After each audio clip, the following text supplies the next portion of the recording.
This is Health Check on GH Today. My name is Nanama Ano Bempong and we are at the dental unit of Claron Health International. We're going to be speaking with Dr. Michael Awua Mensah about how your diet affects your teeth. We'll be right back.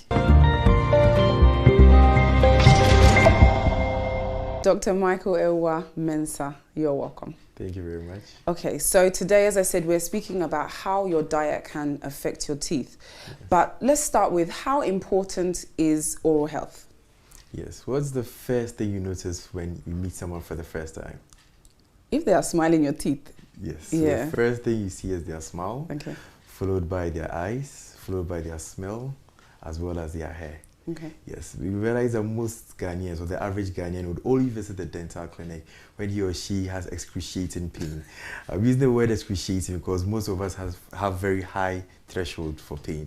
So rating pain from 1 to 10, 1 being the lowest, 10 being the highest, the average Ghanaian will visit the clinic when it's about 8, 9 or 10, but 1 to 7, they can bear the pain. They visit the chemist, they prescribe some medications for them, they take it, they're fine. Second time, they go for the same medications. Third time, they visit a herbalist who gives them something to put in their mouth and the pain disappears. So we realize that most Ghanaians don't really take their oral health seriously at all. Yeah. Yes.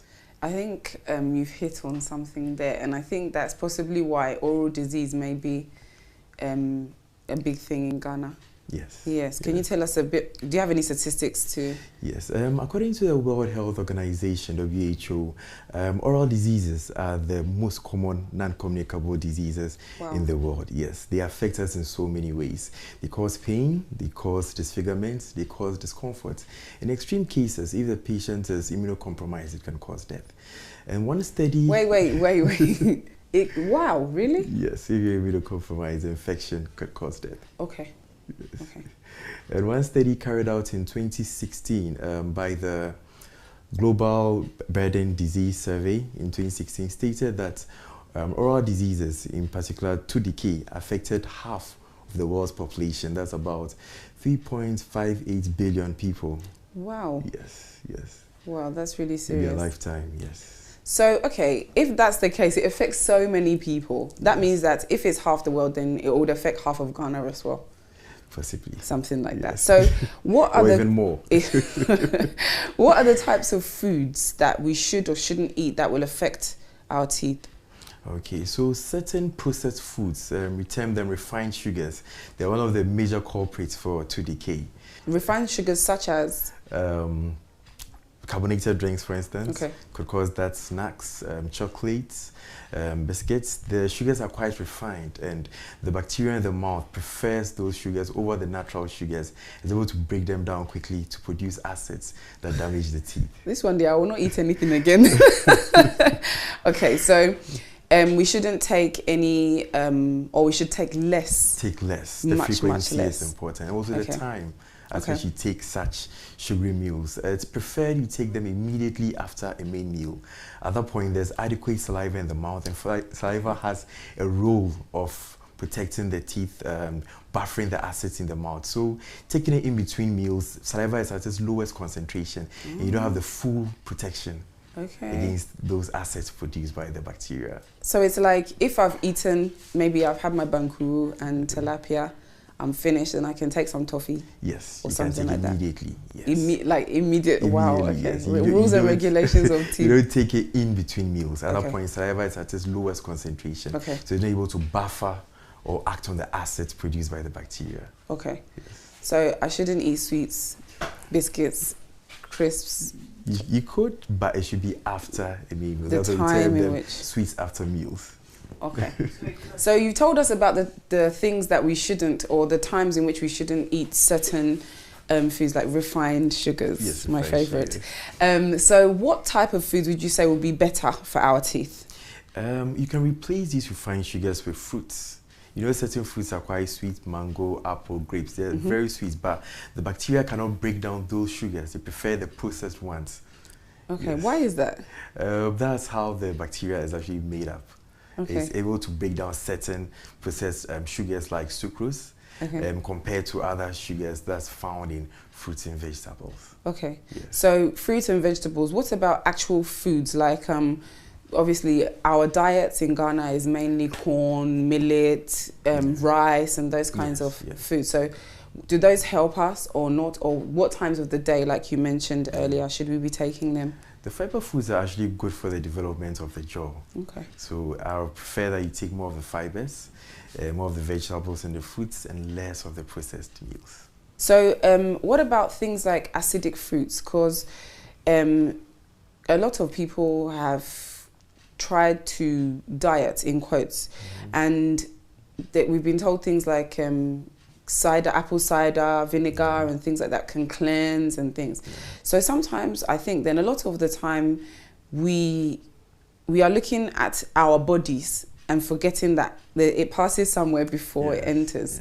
So what are the things that we can do? Yes, so the mouth is the gateway to most of the foodstuffs that we take. Okay. For instance, lemon is one of the acidic mediums that we usually take. And lemon tends to be very acidic. It's close to the pH of 2 to 2.2. And that's almost like what the carbohydrate acid pH is. Huh? Wow. Yes. Okay.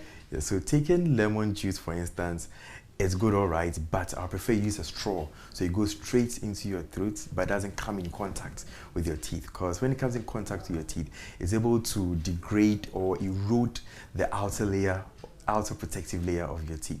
That's the enamel. Okay, so I used to do that with Coke, and people used to laugh at me. Because I was like, I want my teeth to remain a nice colour. Okay. So you take those mediums with a straw. Okay. Yeah, so it doesn't come in contact with your teeth. Okay. And then what about brushing? Because I was told that you're supposed to brush immediately after you've eaten, obviously to remove the particles and things like that. Is it okay? That's actually a myth. Oh. Yes, brushing should be done about 30 minutes to 1 hour after eating. You don't brush immediately after eating.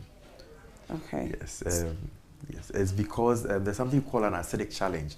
After eating, you have certain minerals leaving the teeth, and it's the responsibility of saliva to put them back into the teeth. That's one of the main functions of saliva. So if you brush immediately after eating, you disturb the whole process, and your teeth become a bit brittle over a period of time.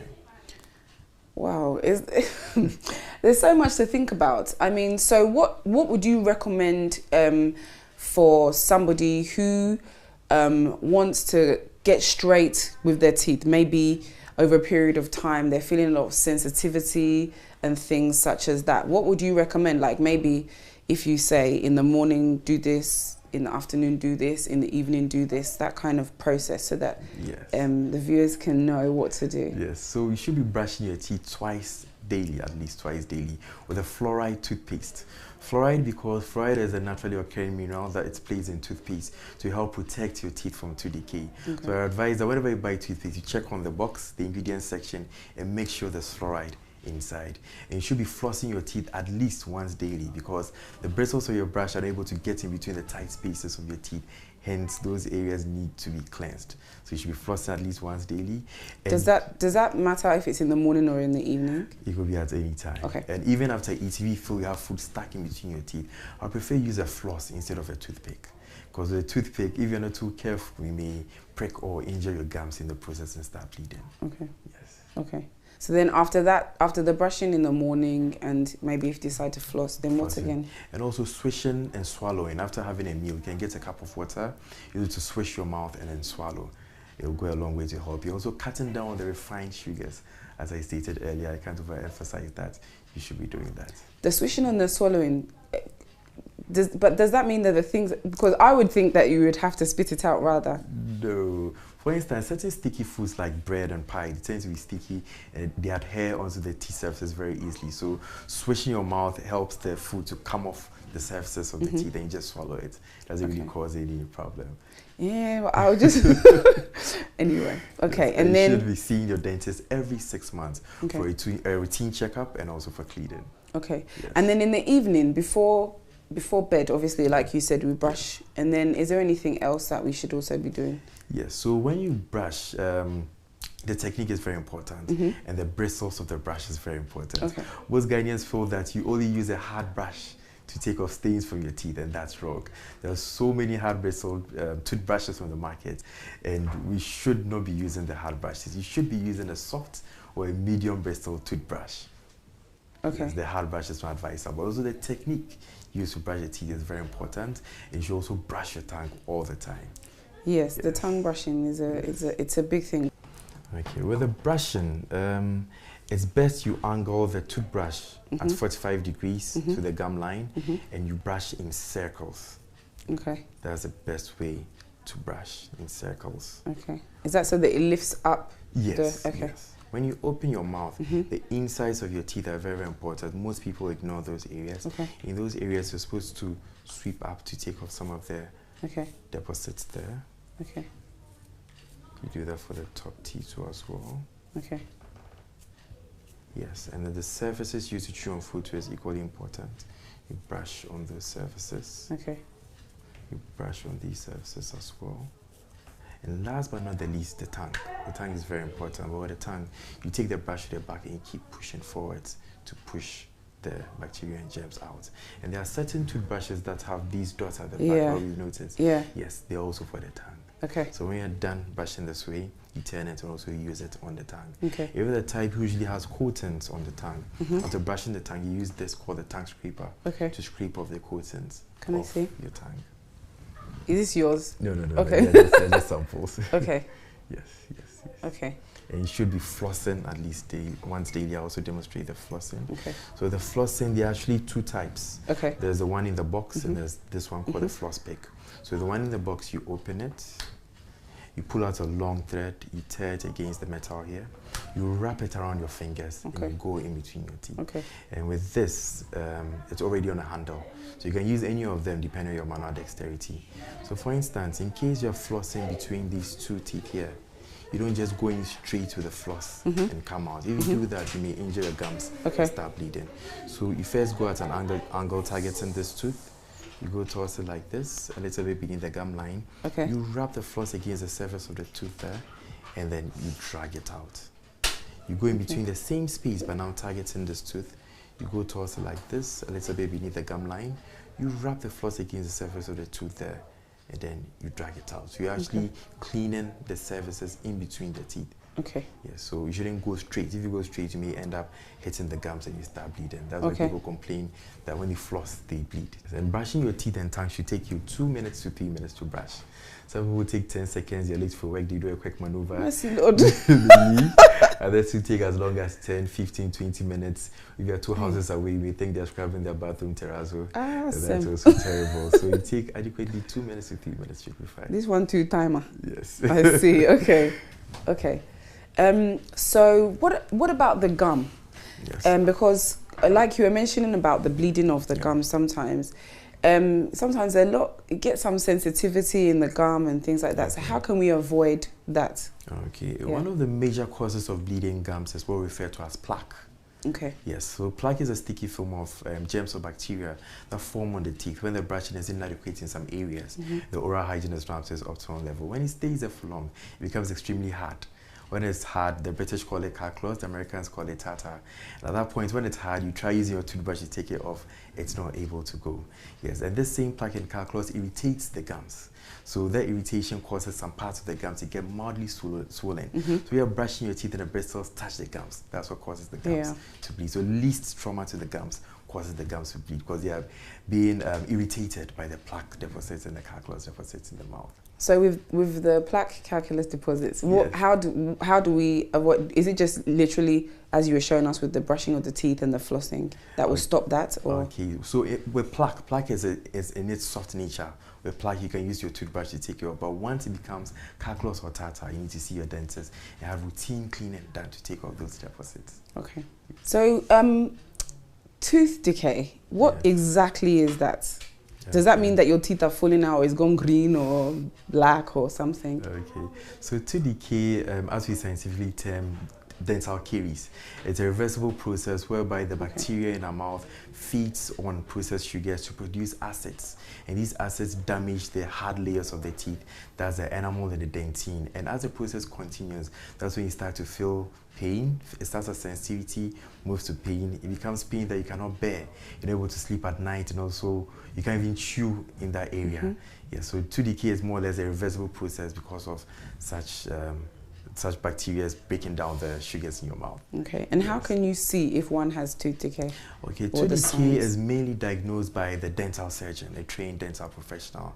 We're able to locate tooth decay before the tooth decay even cavitates or develops into a hole. Because there are instances that you can have tooth decay on the tooth, but it hasn't broken down or, let's say, developed into a hole, and we can actually do certain procedures to salvage the situation. Okay, Yes. so like you said, it's reversible. Yes, it's a reversible process. Okay, Yes. okay. Dr. Michael, thank you so much for your time. You're welcome. We're really grateful. You're welcome. That's been us on Health Check on GH today. My name is Nanama Anna Bempong. We have been at Claron Health International with Dr. Michael Awua Mensah, and we've been talking about how diet affects your teeth. See you again next time.